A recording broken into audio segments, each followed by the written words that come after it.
Hello everyone. In today's lecture, we are going to discuss about the structured system and structured system analysis and the design. So, when we develop any application, we know that analysis and design both are the most important portion, most important phase, right?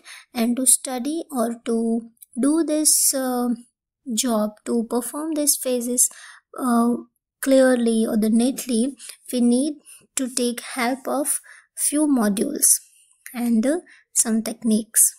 So what are these techniques and the modules? So basically what happens when we do the analysis and design, we require some diagrams.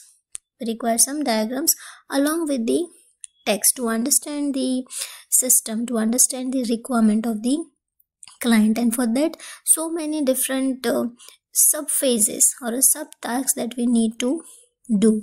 So basically 5 modules which we need to work on. The first module is the feasibility study, most important part, feasibility study. After checking the feasibility of the system, we go for the requirement analysis. All these modules will see one by one. So requirements analysis, after doing the analysis of the requirement, we'll check the specification of the requirements.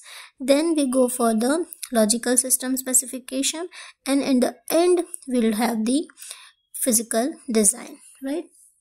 So these are the main 5 modules we have in our SSAD, and 3 techniques which we use. The first technique is the logical data modeling, second is the data flow modeling, and the entity behavior modeling.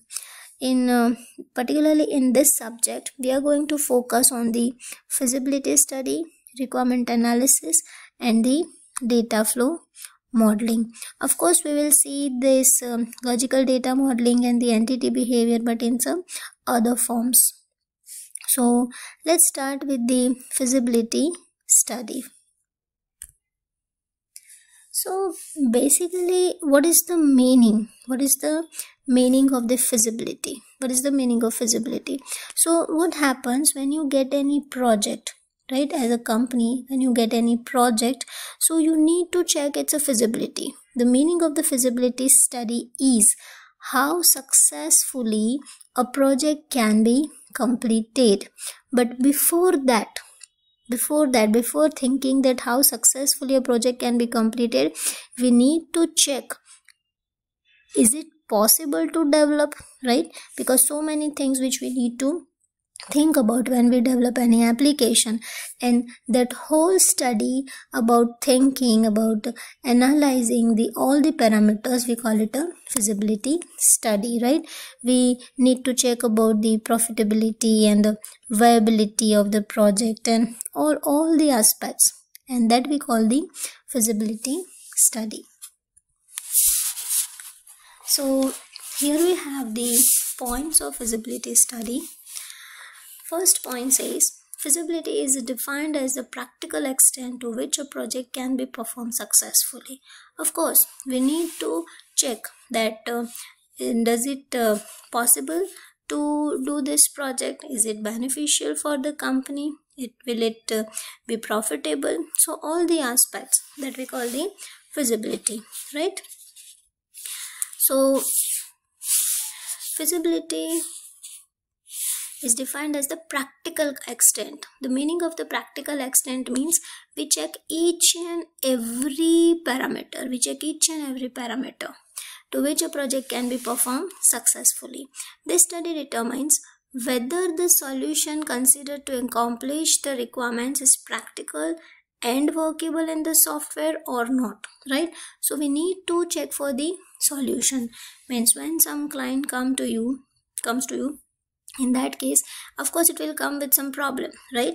And we need to give the solution. So we have to think that the solution considered to accomplish the requirements is practical. Really it is practical, that will be able to give the solution, and will it work or not, right?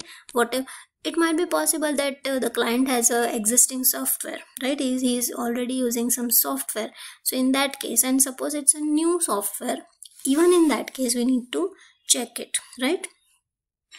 Information such as resource availability. Of course, we need to check for the resources, that do we have sufficient resources. Along with that, the cost estimation thing for the software sorry, which is equally important, most important for the software development.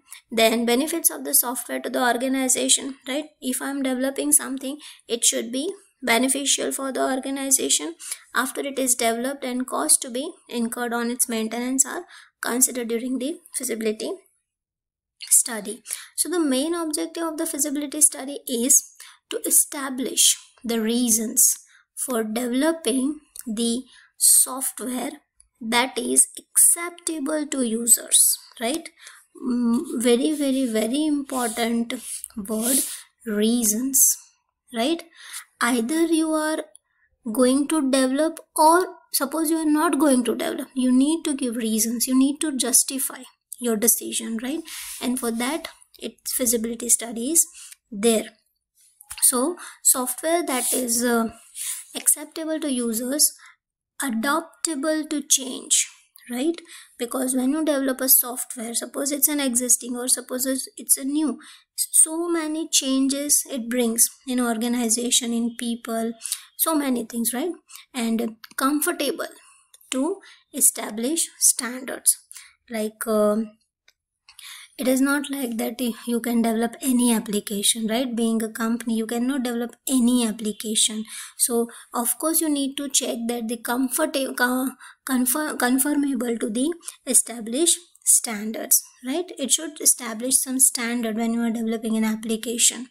So basically the feasibility study are of 4 types. Technical feasibility study. The technical feasibility study means, do you have all the resources, right? Do you have all the resources? Then economic, it is related with the finance and the budget.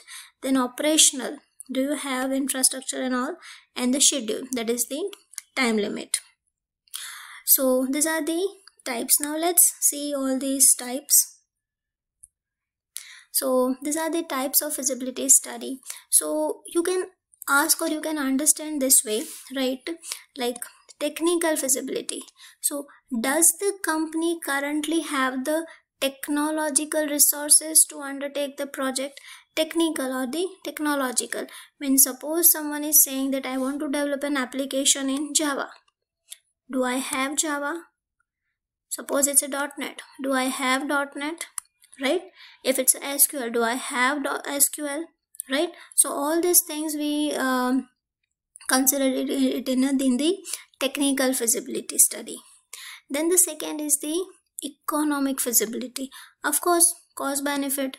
If because when client will come to you, of course it will come with certain budget, right? So in that case we need to check our expenses, and at the end what the benefit will we have. So that comes under the economic feasibility study. Then we have the operational feasibility. The meaning of the operational feasibility study is changes in organization. It might be possible that if you get the big project, you need to make some changes in organization, like infrastructure or the people. Suppose you need to hire certain staff on a project base for some limited time period, right? So disturbance in organization might be possible, right? Existing staff for required skills, because suppose the project demands the .NET, but suppose we don't have any .NET skilled people. In that case I need to train them, right? And for all these points like changes and training and everything, it will cost something, right? So ultimately all the feasibility studies are connected or dependent on each other or related with each other. And the last one is the schedule feasibility. That is, does the company currently have the time? Of course, if someone is coming with the project for 3 months deadline and I have already 9 to 10 projects in my pipeline, how can I complete this project in the given timeline, right? So time is an important factor. So Does the company currently have the time resource to undertake the project? Can the company be completed in the available time, right? Can the project be completed in the available time? So this four feasibility studies we must do when we start the project. The first is the technical, then the economic, then operational, and the schedule feasibility study. So in short, feasibility study is nothing but the analysis of how successfully a project can be completed if we are going to say yes to the project, right? So it's about the feasibility study.